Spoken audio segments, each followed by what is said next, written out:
My name is Asa Wyndham, and today I am here to tell the story that changed my life irreversibly, a story that tore me from the certainties of the physical world and took me beyond the limits of reason. I was born and raised in Savannah, Georgia, surrounded by cobblestone streets and ancient oak trees draped in Spanish moss. Ever since I was a boy, I have been drawn to the big questions of life, the ones that quietly niggle. Where did we come from? Where are we going? And what is the purpose of it all? Perhaps it was this quiet impulse that led me to pursue a career as a philosophy professor. I lived a simple but deeply meaningful life. I taught at the local university, where I spent my days debating ideas with young minds hungry for understanding. I was married to Eleanor, my soulmate, whose gentleness and steadfastness were my foundation. Our free time was filled with long walks in the city's leafy parks, afternoons reading in the shade of the trees, and conversations that seemed to go on forever. I was never exactly a religious man. My faith was in reason, logic, books, and well-founded ideas. For me, everything in life, even emotions, could somehow be understood or at least questioned rationally. Then came 1977. I was 40 years old and my life seemed to be flowing smoothly, but the calm did not last. The news came like a sharp blow: colon cancer, terminal stage. Nothing, absolutely nothing, could prepare me for the impact of those words. From one moment to the next, everything I had studied for decades, life, death, finitude, the essence of being, ceased to be an abstraction. It became flesh. It became my reality. The philosophical discussions in the classroom, which had once seemed so profound, now sounded distant, almost empty, compared to the real weight of my own mortality. The months that followed my diagnosis were a real whirlwind. I went through treatment sessions that seemed to drain the little energy I had left. I watched my body grow thin and waste away in front of the mirror. The constant and relentless pain became my companion. And yet, Eleanor was there, always, firm, loving, tireless. She held my hand during the long nights, whispered words of comfort even when she could barely hide her own despair. Her love was the anchor that kept me from sinking completely.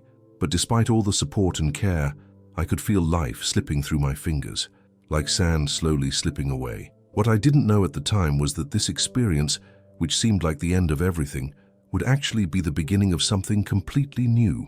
A journey that would break the boundaries of reason, science, and logic that I so revered. Today, as I sit before you, I speak not as a spiritual teacher, nor as someone who has written books or sought fame with his story. I speak as an ordinary man, a man who has experienced something extraordinary, something that has changed the way I see the world and my very existence. I know that what I am about to share may seem unbelievable.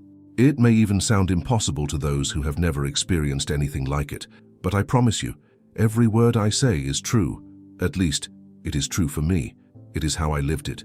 It is how I remember it. This is the story of my death and, paradoxically, of my rebirth. It all began on December 26, 1977. It was a cold, grey morning in Savannah. The sky seemed covered by a thick blanket of clouds, and the wind carried with it the damp smell of bare winter trees. I had been hospitalized for weeks, completely debilitated. The cancer had already taken over most of my body. Morphine ran constantly through my veins, trying in vain to numb the pain. Eleanor, as always, was by my side. Sitting in the chair next to the bed, she held my hand tenderly, even when I could barely react. I remember looking out the window. The dry branches of the trees were silhouetted against the overcast sky, and in that moment, a strange melancholy came over me. I thought, maybe this is the last image I'll ever see in this world. A cold thought, but not exactly frightening, just final. Then something happened. The pain, the searing pain that had been with me day and night, vanished, like a switch flipped. Suddenly, the room around me seemed more vivid. The colors became intense, as if someone had adjusted the contrast of reality. The white walls of the hospital glowed with a light that seemed to come from within them. The sound of the heart monitor, the soft murmur of Eleanor's breathing, everything became incredibly clear, almost musical. And then I felt, there is no other word for it, lightness. My body seemed to float, as if gravity no longer had any power over me. I looked down at my hands and almost gasped. I could see through them. They were becoming translucent, like mist dissipating. My first impulse was panic, but that initial fear was quickly swallowed up by an indescribable peace. There was no pain. There was no fear. just a kind of calm curiosity. I knew in some deep, undeniable way that I was dying, but it didn't scare me. At that moment, I was about to cross a threshold and begin a journey that would change everything. Suddenly, I felt as if something invisible was pulling me upward, with surprising gentleness, as if hands made of wind were guiding me carefully. I looked down, and what I saw took my breath away. My own body, pale and still, lying in that hospital bed.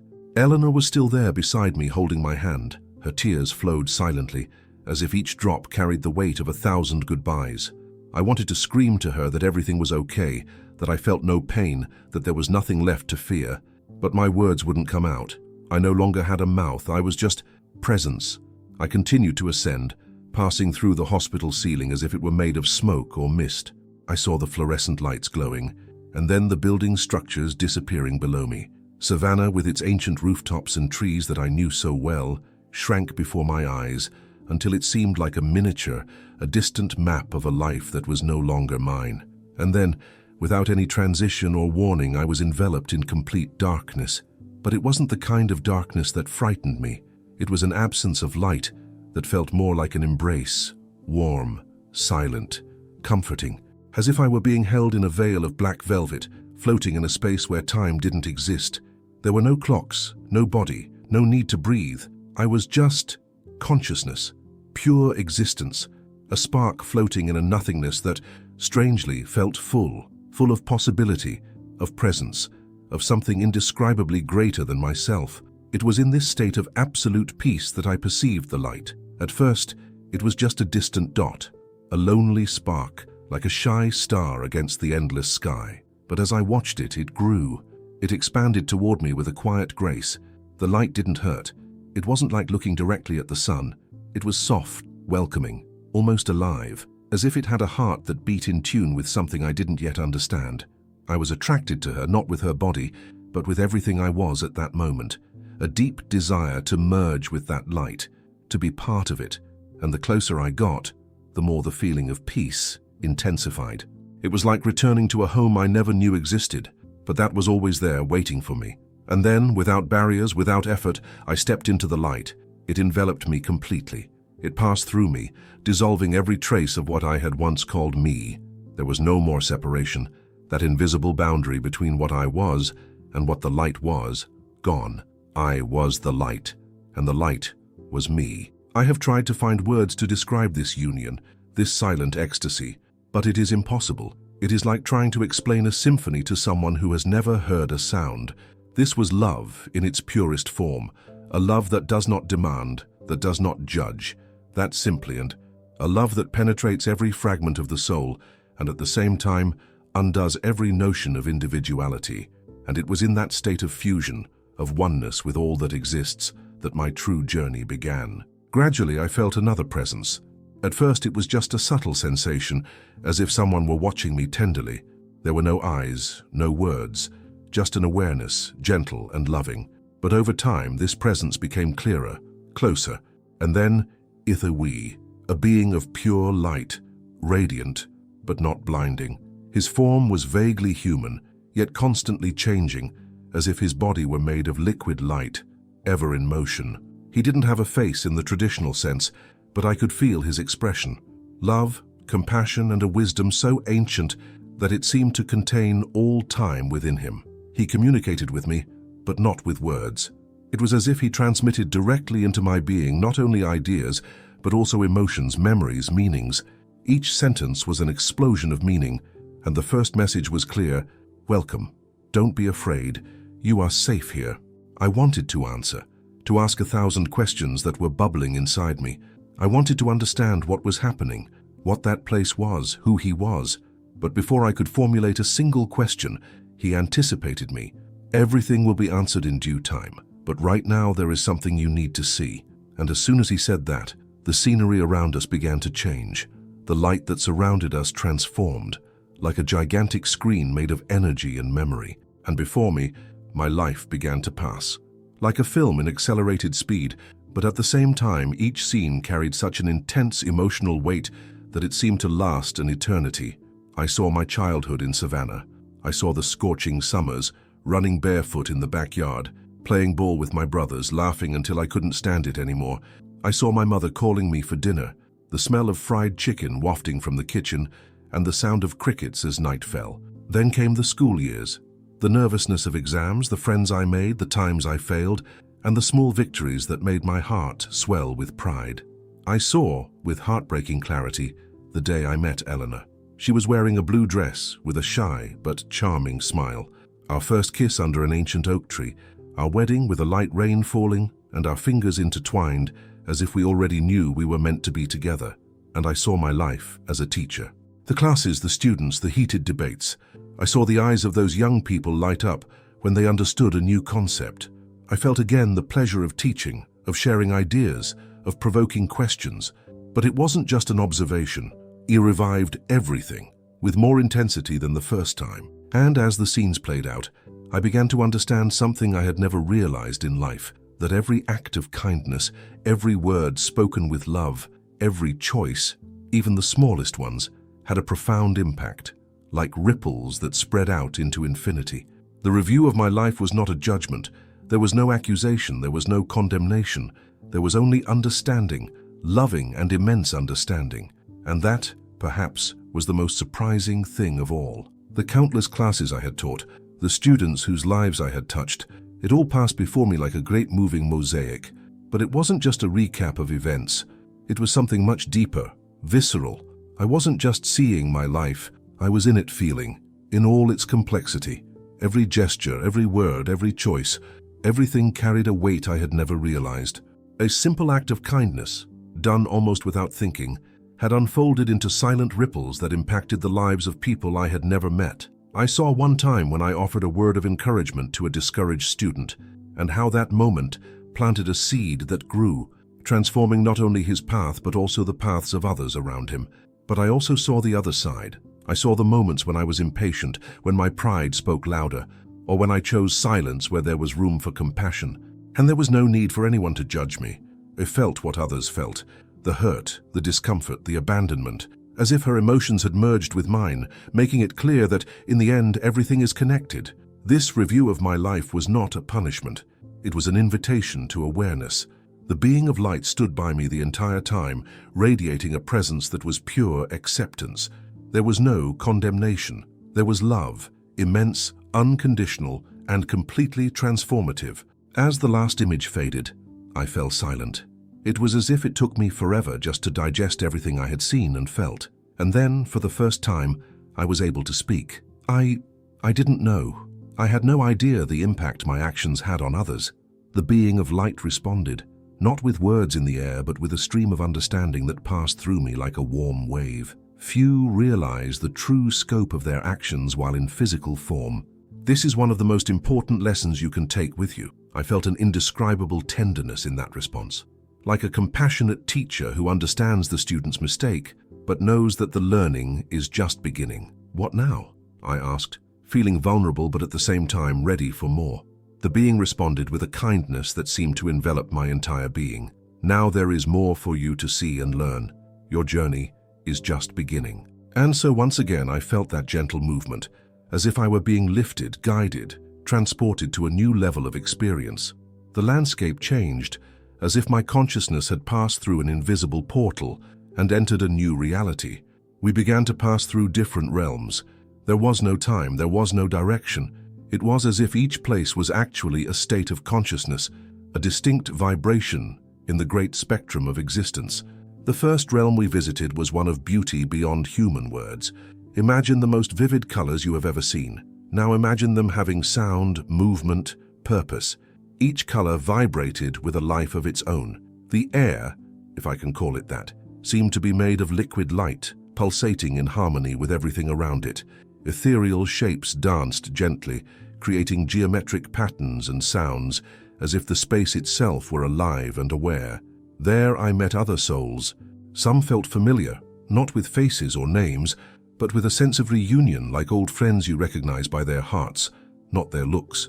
We communicated without words, only with feelings and intentions that flowed between us like music. The joy was palpable, not a euphoric joy, but deep, steady, comforting. Love was in everything. It was the fabric of the place. The being of light explained to me that this was a kingdom of healing and renewal, a space for souls to rest between one physical life and another, a sacred interval where energetic wounds are healed, where balance is found before the next step. The compassion that permeated everything there was so intense that it made me cry, not out of sadness but out of relief. Then we were taken to a completely different place. The mood changed, the vibe was denser, more sober. A grey haze enveloped everything, and the colors were duller.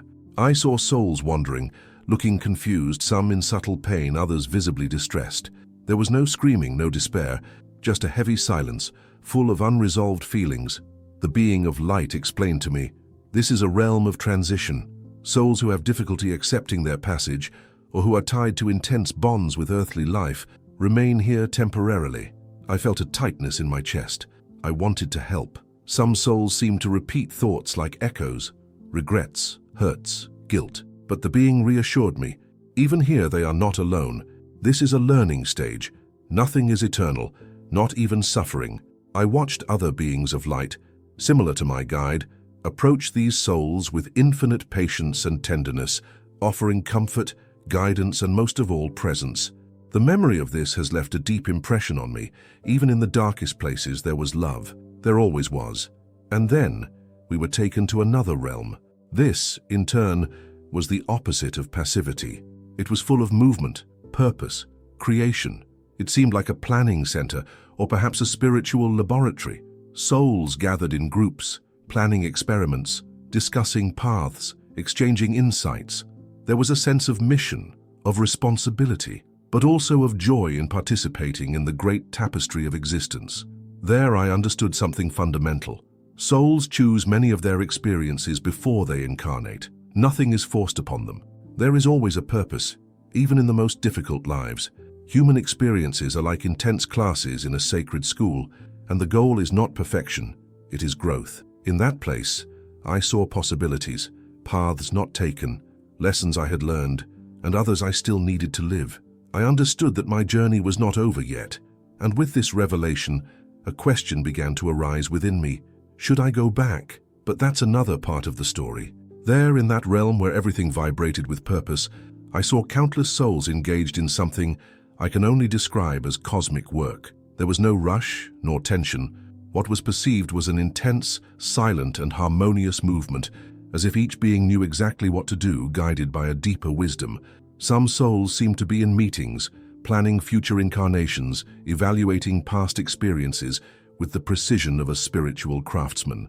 Others were engaged in something even more mysterious, participating in the creation. Although I couldn't fully comprehend what they were creating, there was an energy of birth and innovation in the air. Everything there carried a sense of purpose, not an individual, selfish purpose, but something that transcended the self, a collective, universal purpose. My guide, with the calm of someone who knows the secrets of time, explained, "This is a realm of divine collaboration. Here souls contribute to the evolution not only of themselves, but of all existence. Each soul has a role in the grand plan of the universe. It is here that they discover and begin to fulfill it." Those words resonated deeply within me. For the first time, I understood that life is not an isolated event, but part of something infinitely greater. We continued our journey, visiting realms that defy any earthly description.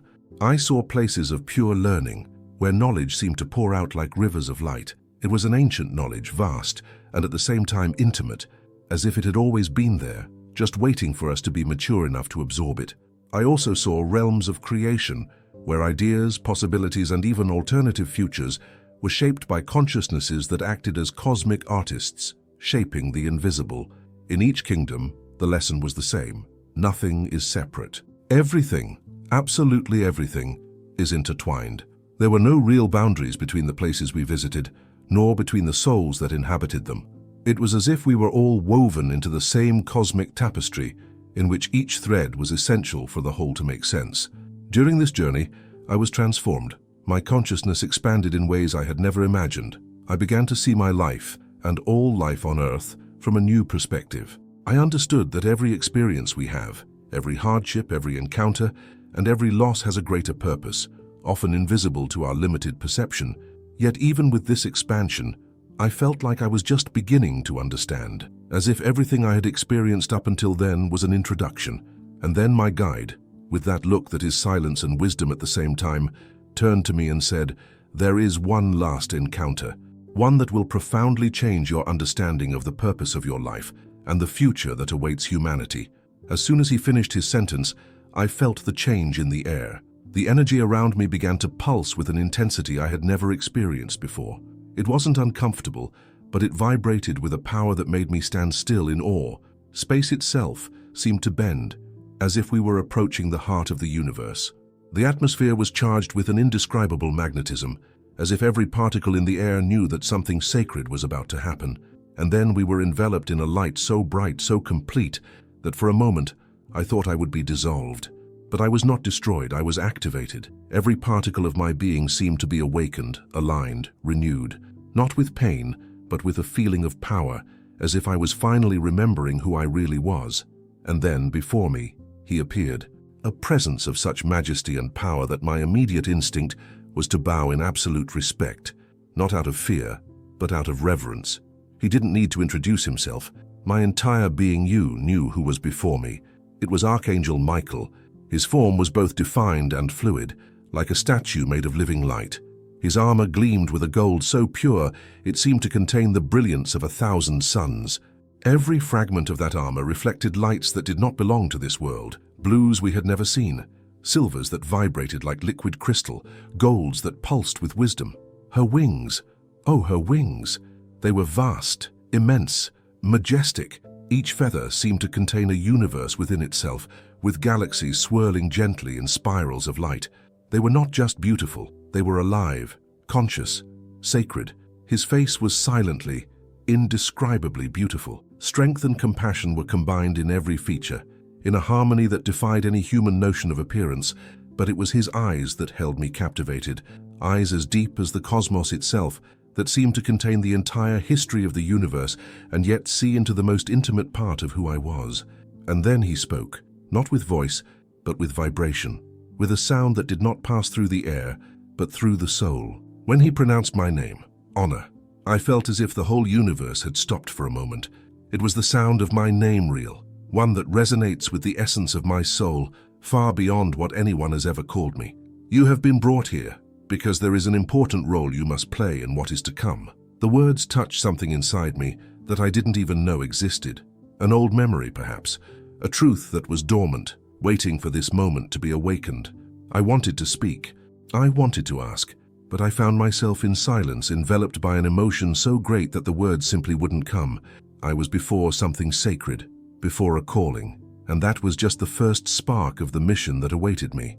What I had experienced up until then, Miguel explained, was just the beginning, a preparation. The universe, he said, was at a tipping point, and humanity was on the brink of a monumental choice. He reached out his hand, and the space around us rippled as if it were made of water and light. The images that appeared before me cut me like invisible knives. I saw scenes that seemed to have come out of a nightmare, brutal wars, cities in ruins, entire nations consumed by conflicts that no longer made sense. I saw the planet being torn apart by natural disasters of epic proportions, oceans swallowing land, forests burning endlessly, earthquakes ripping apart continents. There were pandemics, famines, social collapses. I saw the disintegration of human empathy, distrust becoming the norm, compassion dying, suffocated by indifference, and most painfully, I saw lost souls, wandering in confusion, as if their own inner light had been extinguished.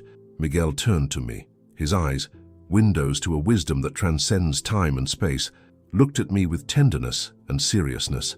"This is just one of the possible futures," he said. "It is the path of darkness, built by the choices of fear, greed, and ignorance, but it is not inevitable." I felt the weight of that vision crush me inside. How could we, such fragile and divided humans, avoid such a terrible end? Doubt shot through me like an arrow, but before I could formulate the question, Miguel raised his hand again, and the scenario changed. Now, before me, a completely different world appeared. The earth was still there, but it had changed. I saw people, of all cultures, all ages, walking together, their eyes shining with understanding. I saw communities united, working the land, caring for the oceans, respecting one another as brothers. I saw technology no longer at the service of destruction, but as an extension of wisdom, cleaning rivers, curing diseases, connecting consciousnesses. And most of all, I saw open hearts, a humanity awakened, guided by love, clarity, and responsibility. "This is the future we fight for," Miguel said, "and this is where you come in." A lump formed in my throat. I, a simple philosophy professor from Savannah, was part of something so immense. The idea seemed almost laughable. I could barely change my own habits, let alone the fate of the world. But Miguel read my thoughts before I even verbalized them.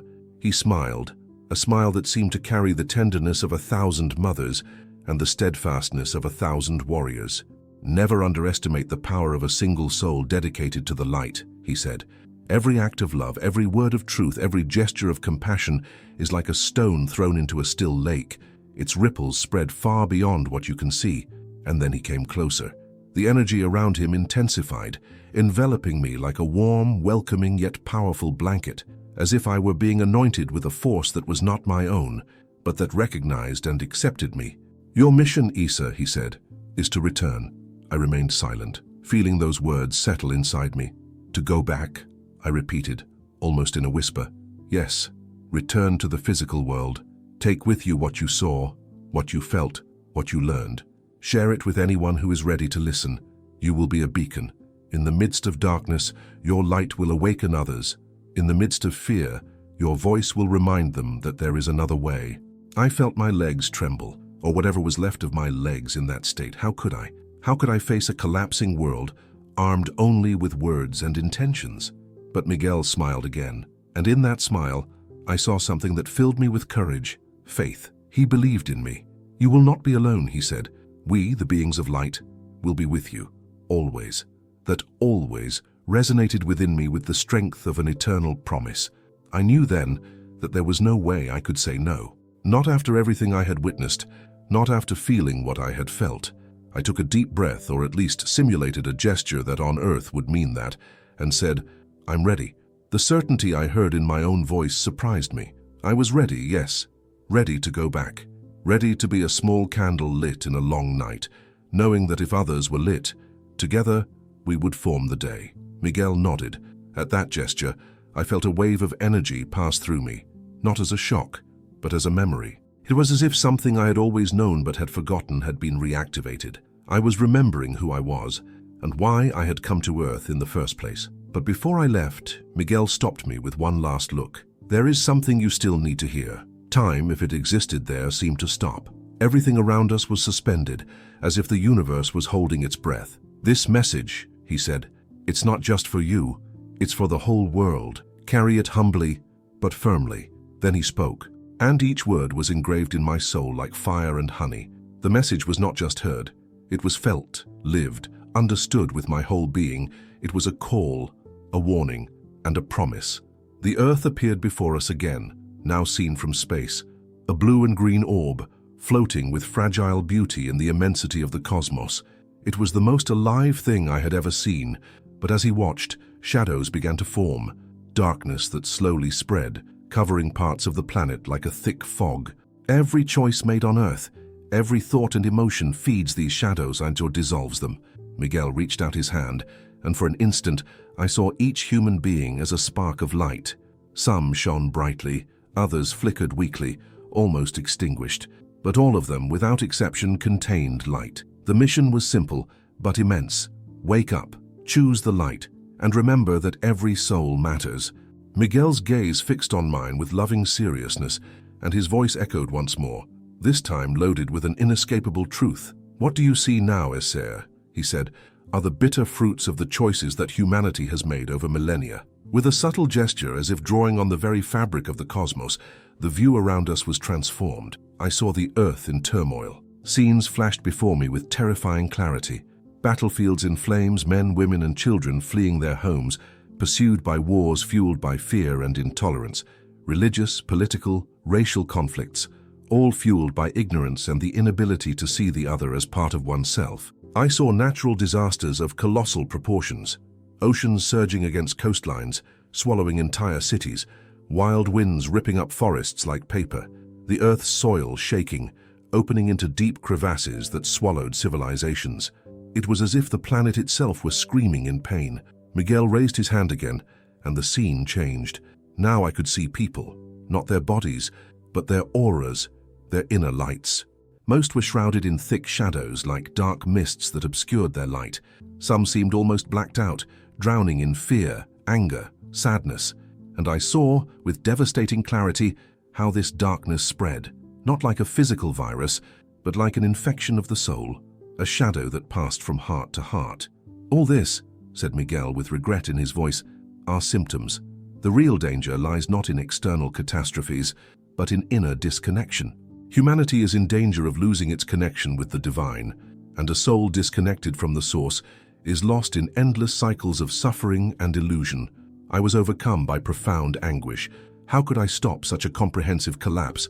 How could I reverse a process that seemed to have been underway for so long? The feeling of helplessness grew within me, suffocating. But before I could sink into despair, Miguel spoke again. His voice now carried not sadness, but hope and strength. "None of this is written in stone, Isa. The bleak future you have seen is just one of many possible paths. It is a warning, not a sentence. Humanity still has a choice. There is still time, and most of all, there is still hope." With another gesture, the visions changed. Now amid the pulsating darkness, points of light began to shine, small at first, but vibrant. And as I watched them, more and more points appeared, illuminating the darkness like stars in the night sky. These were people, ordinary people, mothers, fathers, young people, old people, living with love, speaking with compassion, reaching out to one another, even in the midst of chaos. I saw smiles appear where there had been pain. I saw forgiveness offered in situations that would have otherwise ended in revenge. I saw light spread from soul to soul. "These are the awakened souls," explained Miguel, "those who have chosen, even without understanding everything, to live by love. Every gesture of kindness, every sincere word, every act of compassion, no matter how small, sends waves of light not only through the physical world, but throughout all the spiritual realms. The light expands and awakens others." It was then that he turned to me with a presence that seemed to expand the very space around us. "And you, Isa, are being called to join them." Those words fell upon me with the weight of a revelation and the lightness of a reunion. "You must become a beacon in times of darkness. Everything you have seen here, every truth felt, every insight experienced, must be taken back with you, shared, not as doctrine, not as dogma, but as a seed planted in the hearts of those who are ready to listen." I felt a shiver run through me, not of fear but of responsibility. "But how, Miguel?" I asked in a whisper. "How can I convince anyone of all this? Who will believe me?" He smiled, and in that smile there was eternity. "You don't need to convince anyone. Your mission is not to prove, it's to live. Be the truth you have known. Love unconditionally. Have compassion, even in the face of injustice. And when the time is right, speak up, tell your story, and let each soul awaken for itself in its own time." There was a pause. Miguel's eyes became even more intense. "And never forget, you will not be alone. We, the beings of light, will be by your side, always, guiding, protecting, breathing courage into your heart when doubt wants to dominate you." A wave of light enveloped my being. I felt as if every fragment of my consciousness was being filled with a new energy, warm, powerful, alive. It was as if I was being sealed with a mission, prepared for something much bigger than myself. Miguel approached once more. "The future of Earth is at a turning point, Esa. The choices each soul makes now will determine not only the fate of the planet, but of countless other interconnected realities. What is at stake goes beyond what your human eyes can see. But the truth is simple. Love is the key. Light is the way. And you now carry both within you." With these words, I felt myself being called back. There was a force gently pulling me, like a tide guiding me to another shore. I began to feel the weight of matter again, the call of the physical body, but something in me had changed forever. I was ready to return, not as the same man who had left, but as someone truly reborn, on a mission. And it was then that everything around me began to slowly dissolve. The light, Michael, the realms beyond. I was coming back. Miguel's last words still echoed in my mind, as if they had been burned into my consciousness. It was a mixture of urgency and destiny, as if each syllable carried the weight of an undeniable truth. The return to my body was not immediate, nor was it smooth. It was a strange crossing, almost impossible to describe in human words. I was being pulled backwards, as if I had been pulled from a calm, luminous sea, only to fall suddenly into murky, shallow waters. It was like passing through veils of reality, one by one, each layer denser, more limited, more mundane. There in that space beyond time, I was light. It was pure expansion. The peace I felt in the spiritual realms was so deep, so complete, that the mere thought of returning to the prison of flesh and blood felt like a form of punishment. I hesitated. I wanted to stay. But then something inside me, perhaps the memory of the mission I had been entrusted with, or the echo of Miguel's words, rekindled a spark of purpose. And it was this spark that kept me going, even when each step towards the physical plane seemed to take me away from the light. As I got closer to Earth, I began to feel things I had completely forgotten. The weight, gravity, the strange feeling of being stuck in a single point in space, unable to move freely like before. It was like trying to get back into a body that no longer fit me, like putting on tight clothes after years of freedom. The discomfort was brutal. First, there was a vague awareness that my body existed. Then came the pains, the ones that had become part of my routine before everything happened. Cancer. The pain was back, but it was different. It was still there, yes, but it felt smaller, as if it had lost its power to consume me. It was then that I began to hear voices. At first they were distant, muffled, as if they were coming through a long tunnel, but little by little they began to take shape. I heard Eleanor, my wife. Her voice, choked with emotion, said my name between whispers of love and silent pleas. Then came the steady, controlled sound of Dr. Becker, giving quick instructions, trying to maintain control of the situation. Each word pulled me a little closer to the here and now. With an almost superhuman effort, I gathered what little energy I had and opened my eyes. The light of the hospital struck me like a bolt of lightning, cold, harsh, uncomfortable after the serene luminosity of the spiritual planes. I blinked several times, trying to adjust my eyes, and then I saw her, Eleanor. His face was the first one I could see clearly. He was covered in tears, his eyes red from crying, but when he realized I was awake, his face lit up with a joy so pure it reminded me of the light I had just left behind. "Asher," she whispered, her voice shaking. "Oh, Asher, you've come back to me." I tried to respond, but my throat felt like sand. The only sound that came out was a weak moan. Eleanor immediately grabbed a glass of water and held a straw to my lips. The cold liquid sliding down my throat was a shock, a vivid reminder that I was back in the physical world, with all that entailed. Dr. Becker approached the bed, his eyes wide with astonishment. He stared at the monitors as if they were lying. "Mr. Wyndham, this is extraordinary. We have declared you clinically dead." He shook his head in disbelief. "Well, that doesn't matter now. Are you feeling—" I swallowed, still with difficulty, and muttered, "I am here." 2 simple words, but within them was a whole universe of meaning. I was back, but I was not the same man. Something deep inside me had changed. I had died, of that there was no doubt, and returned not only to life, but to a new existence, with a new vision, with a new calling. In the days that followed, I underwent an endless series of examinations and tests. The doctors were, to say the least, perplexed. The cancer, which had previously taken over my body like a growing shadow, was now contained.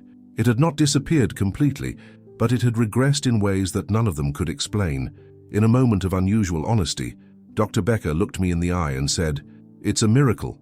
I have no other word for it." But I knew it was more than a miracle. It was purpose. It was mission. Something had been planted in me on that other side, something I needed to bring to the surface here. As my body slowly recovered, my mind began to work. How to translate what I had experienced? How can we explain in human words something so vast, so far beyond the limits of earthly understanding? How do you get Miguel's message across without sounding like someone who's lost his mind? And every time those doubts plagued me, I looked at Eleanor. I looked at her eyes, at the love that shone in her smile, and I remembered. Love. That was why I had come back. To be a channel of that love. To help others awaken to a greater truth. The truth of who they really are. As the days passed, as my physical strength returned, I felt a new energy flowing within me. It wasn't just the joy of being alive. It was more than that. It was a sense of connection, of mission, of belonging to something much bigger than myself. I had been touched by eternity, and now my life had a new purpose. I knew deep in my newly returned soul that the path ahead would not be easy. There would be stumbles, nights of doubt, moments of painful silence where I would question everything. But I also knew that I would not be alone. The memory of that unconditional love that had enveloped me on the other side, more real than any pain, stronger than any fear, was like an inner beacon, a constant presence guiding me through the darkness. That love gave me the courage to face the unknown with an open heart. When the day came to leave the hospital, I felt a tightness in my chest, a mixture of apprehension and a faint spark of hope. The world outside awaited me, a world that seemed somehow new, even though I knew it was I who had changed. With Eleanor, my tireless companion, by my side, I took my first steps into the sunlight. The warmth of the sun on my face, the smell of the fresh air, the sounds of the city, everything seemed more vivid, more meaningful. The trees, the clouds, even the footsteps of people on the sidewalks. There was life pulsing through everything. The future that Miguel had shown me was not easy to forget. It was a dense, challenging scenario, full of trials, but it was also a fertile field, full of possibilities for awakening and transformation. And I had a role to play. I had been called to be light in the midst of shadows, and even without fully understanding what that meant in practice, I felt that I had already begun. In the months following my near-death experience, I immersed myself in an intense process of reflection, adaptation, and self-discovery.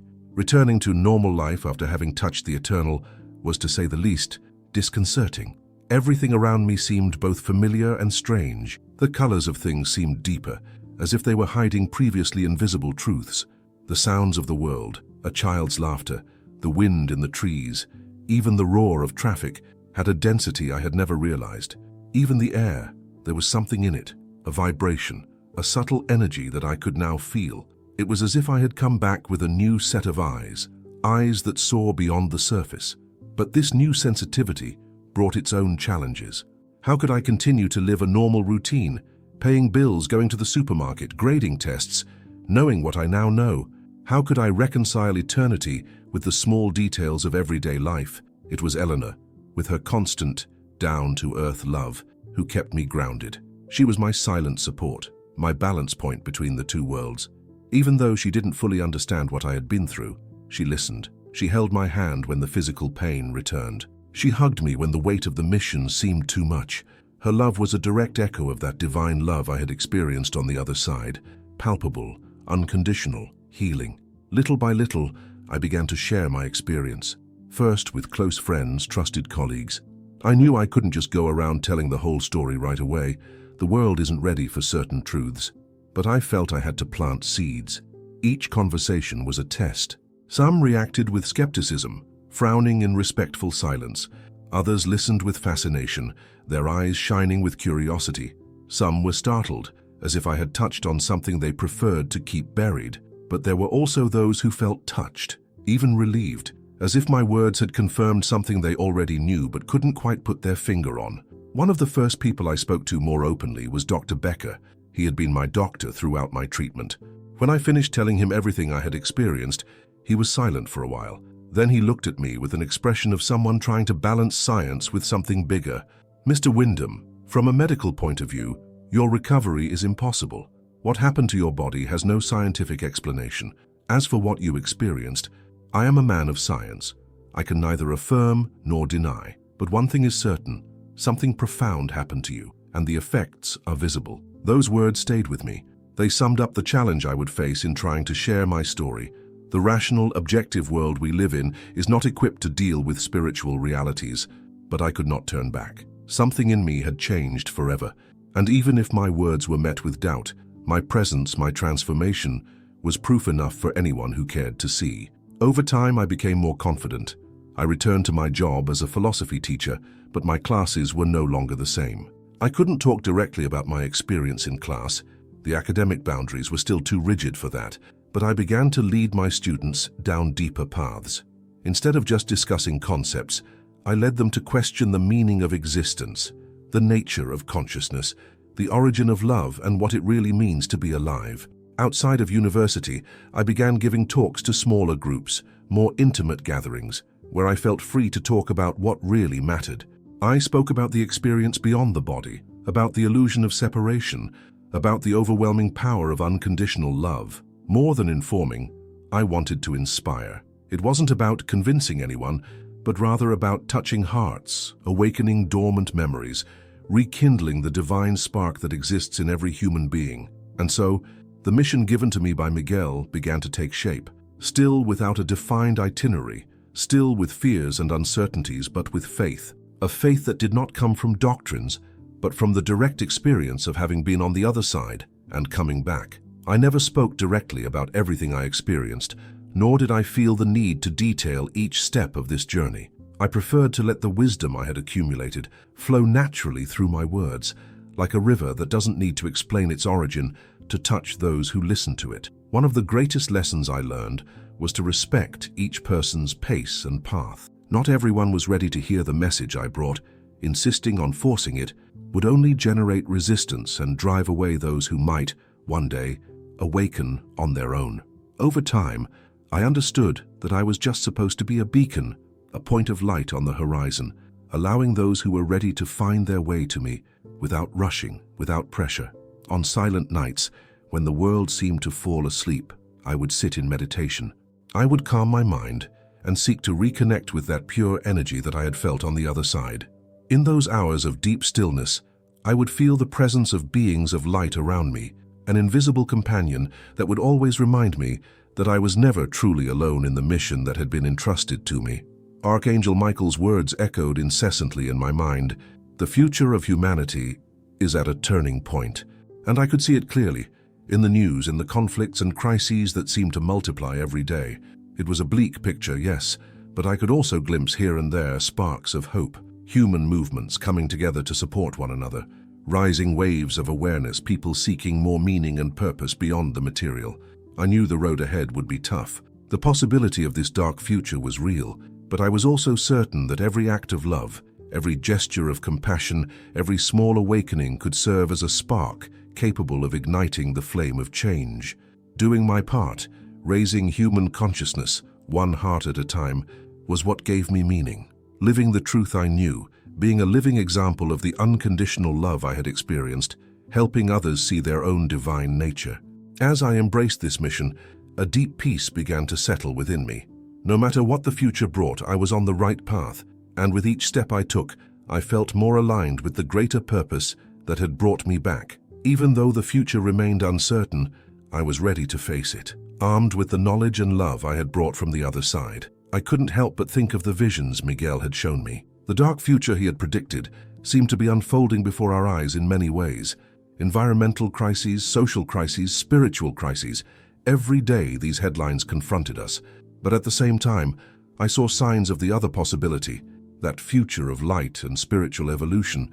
I saw it in the sparkle in the eyes of the young people who attended my seminars, hungry for a deeper truth. I saw it in the global movements for justice, compassion, and sustainability.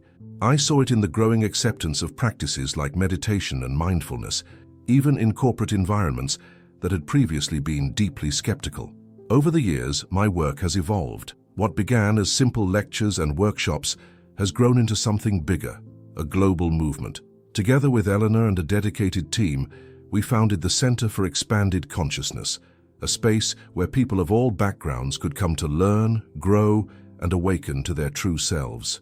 Through the center, we are able to reach millions around the world, offering online programs, in-person retreats, and even a meditation app that helps people connect with their spiritual essence in the midst of the hustle and bustle of everyday life. Seeing the impact of this work has been an immense source of gratitude. I receive letters and emails every day from people whose lives have been transformed, those who have found hope in the midst of despair, who have discovered purpose where there was once emptiness. Still, I know the work is far from over. The future that Miguel showed me is not yet decided. We are, as he said, at a turning point. The choices we make as individuals and as a species will define the course of our evolution. Sometimes as I look at the state of the world, I feel overwhelmed by the magnitude of the challenge. But then I remember the words of the Archangel. Do not underestimate the power of a single soul dedicated to the light. Every act of love, every compassionate choice, every moment of spiritual awakening creates ripples that spread throughout the universe. And it is this faith, this silent certainty, that keeps me steady and walking. And even if we can't always immediately see the fruits of our actions, I deeply trust that every gesture, no matter how small, is woven into the immense tapestry of cosmic evolution. Every step, every choice, every act of love builds something greater, something that transcends time and space. Now, as I approach the end of this earthly journey, a serene peace settles within me. I know that I did my best to fulfill the mission entrusted to me. I also know that my work does not end here. It will continue, lived and expanded by all those whose lives have been touched by this message, by this light that we seek to share. I don't know what awaits me on the other side, when the time comes to leave again.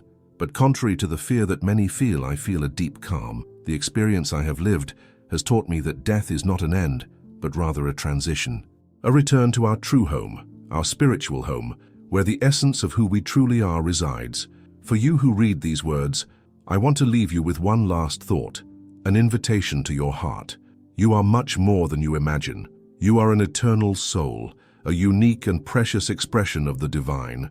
No matter what storms we face, nor how dense the darkness may seem, there is a light within you that can never be extinguished.